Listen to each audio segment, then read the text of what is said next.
Bismillahirrahmanirrahim. Assalamualaikum warahmatullahi wabarakatuh. Waalaikumsalam warahmatullahi wabarakatuh. Alhamdulillah wa syukurillah wa salatu wassalamu ala asrofil anbiya wal mursalin wa ala alihi wa sahbi ajma'in. Sabar menghadapi orang tua yang sakit. Saya tanya Anda, siapa yang selama hidup pernah sakit ngacung? Siapa pernah, manusia hidup di alam dunia pasti pernah sakit. Ada yang nanya lagi. Siapa di antara Anda yang orang tuanya, ayah maupun ibu masih hidup ngacung? Saya. Anda wajib bersyukur kepada Allah karena pintu surga yang paling luas, pintu surga yang di tengah, pintu birrul walidain. Kenapa? Rasul mengatakan ridallah fi ridal walidain, suhtullah fi suhtil walidain. Ridhonya Allah di atas ridho orang tua, murkanya Allah di atas murka orang tua. Jangan membuat orang tua kita marah, apalagi meneteskan air mata. Ini adalah tiket masuk dalam neraka jahanam. Nauzubillah min dzalik. Bersyukur kita yang masih punya orang tua. Senangkan mereka, bahagiakan mereka. Apa yang mereka suka kita kasih. Kalau Anda ditakdirkan seorang yang punya harta, senangkan mereka dengan harta.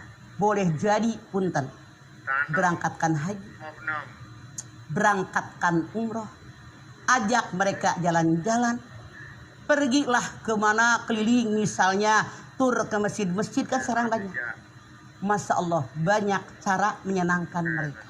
Namun punten dalam tanda kutip, seandainya kita ditakdirkan bukan orang yang hartanya banyak, biasa-biasa saja, saya yakin menyenangkan orang tua tetap ada caranya tersendiri. Misalnya, apalagi rumahnya deket, nyayur apa bawa ke emak. Ima, sayur panas keneh, sok mak makan, suapin. Datang ke rumah emak, gantiin spray. Datang ke rumah emak, sapu ngepel. Datang ke rumah emak, doyan kopi, bikinin kopi. Masya Allah, saya yakin tidak ada yang susah. Kenapa kita seperti ini sekarang? Gara-gara orang tua. Tanpa orang tua kita bukan siapa-siapa. Bersyukur kalau Anda punya orang tua masih sehat walafiat, segar bugar. Bukan karena usia, punten. Survei membuktikan banyak yang usianya walaupun tua masih sehat. Benar nggak? Ada yang usia 50, 52, 60 udah sakitan. Ini takdir. Kewajiban kita urusin orang tua, perhatikan makanannya, perhatikan pakaiannya, jangan sampai 2 hari nggak dicuci. Perhatikan rumah mereka, perhatikan makanan mereka. Semuanya kewajiban kita. Apalagi kalau orang tua kita sakit. Di situ ladang amal pahala yang bisa kita lakukan. Jangan sampai menyesal. Punten, banyak kasus di masyarakat kita, jangan-jangan ada yang ngalamin. Anaknya 5, yang 1 urusin emaknya, yang 4 cuek. Anaknya 6, yang 2 ngurusin emaknya yang sudah tepar, yang sudah stroke, sementara saudara yang lain cuek. Ini takdir buat kita. Tapi apapun yang terjadi, jangan menjadi anak yang cuek dengan orang tua, karena orang tua tidak ridho, Allah jamin tidak akan ridho dengan kita. Yang kita jangan lupa harta, yang dalam genggaman kita pun orang tua boleh mengambilnya. Suatu saat seorang laki-laki bertanya, ya Rasulullah, saya punya harta, saya punya anak, orang tua saya datang meminta harta saya. Rasul bersabda, dirimu dan semua hartamu milik orang tuamu. Yuk kita jadi orang tua. Anda pada punya anak. Kita sebagai orang tua rela mengorbankan segala-galanya demi anak. Betul apa betul? Betul. Kita rela tidak mengenakan baju keren, yang penting anak keren. Kita rela tidak pakai perhiasan, yang penting anak sarjana. Rela begadang nungguin anak sakit. Rela kita kekurangan makanan, yang penting anak kita kenyang. Masya Allah, kita makin tua, makin lemah fisik kita. Penyakit banyak yang datang. Anak kuat luar biasa. Hartanya banyak. Istrinya cantik. Anaknya sehat-sehat. Jangan kacang lupa dengan kulitnya. Urusin orang tua kalian. Tapi tidak sedikit. Ketika orang tuanya sakit terkapar. Mereka hanya ngirim pembantu. Mereka hanya ngirim perawat yang digaji oleh mereka. Maaf anak-anakku sekalian. Walaupun kalian kirim pembantu.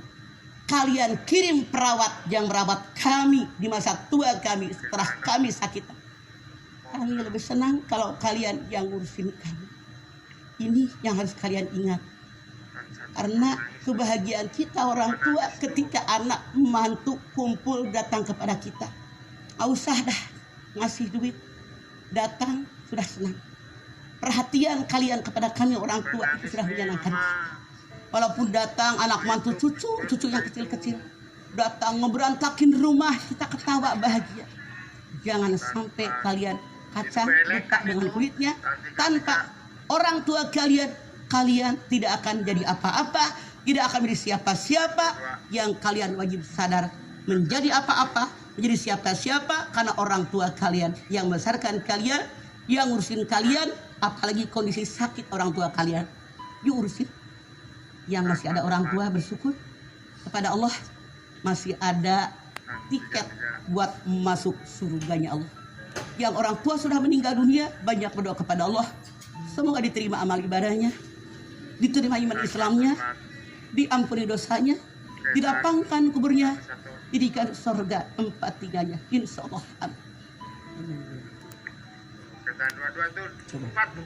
Bisa berdiri.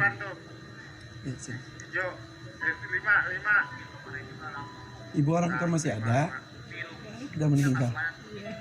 Jadi ketika mama menyampaikan ini terbayang ya, masih banyak cita-cita, keinginan yang belum terwujud bersama orang tua. Saya belum bisa membalas kedua orang tua saya. Saat saya susah waktu saya mengalami jadi single parent tuh. Anak-anak saya 3 sama ibu saya. Setelah saya maju maksudnya hidupnya, tapi ibu saya meninggal. Saya belum bisa membalas. Gimana caranya Mama Dede?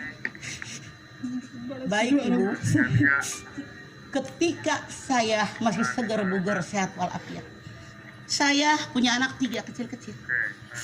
Saya harus bekerja menghidupi anak saya. Saya sudah single parent. Anak saya setipkan sama ibu saya tuh. Pemirsa, yang namanya kita orang tua walaupun sudah tua, sesibuk bagaimanapun kita, lelah capek bagaimanapun kita, rela berkorban buat anak kita. Karena anak kita kerja, mantu sudah tidak ada, mereka sudah berpisah. Anaknya 3, harusnya nenek-nenek tinggal berleha-leha, tapi demi kita orang tua menyenangkan, membahagiakan anak kita, rela ngurusin cucu yang kecil-kecil. Aturan kita ngaji jadi enggak, aturan kita ibadah yang banyak jadi berkurang ngurusin cucu. Makanya saya mengingatkan kalian sebagai anak mantu, tahu diri, berbakti sama orang tua. Ibu ini bilang, ibu saya sudah meninggal dunia. Saya belum sempat berbakti, belum sempat membalas budi baik orang tua saya. Bagaimana caranya? Yang pertama, banyak berdoa. Minimal habis sholat wajib. Ya Allah, terimalah amal ibadahnya. Terimalah iman Islamnya. Ampuni ya Allah semua dosa-dosanya. Lapangkan kuburnya. Jadikan surga tempat tinggalnya. Yang kedua, kalau Anda punya harta sesuai kemampuan yang ada, banyak bersedekah ke masjid, ke musola, ke madrasah, ke pesantren, mengatasnamakan mereka. Kemudian silaturahim yang mereka dulu lakukan, lanjutkan oleh kita. Kebaikan yang mereka lakukan dulu, mungkin mereka nyantuni yatim, nyantuni kaum du'afa, lanjutkan oleh kita. Apalagi tanggung jawab yang dia lakukan dulu. Misalnya dia menghidupi adiknya, kan suka ada tuh, menghidupi kakaknya karena sudah renta, maka lanjutkan itu oleh kita. Insya Allah itu pun sudah memadai. Begitu ini.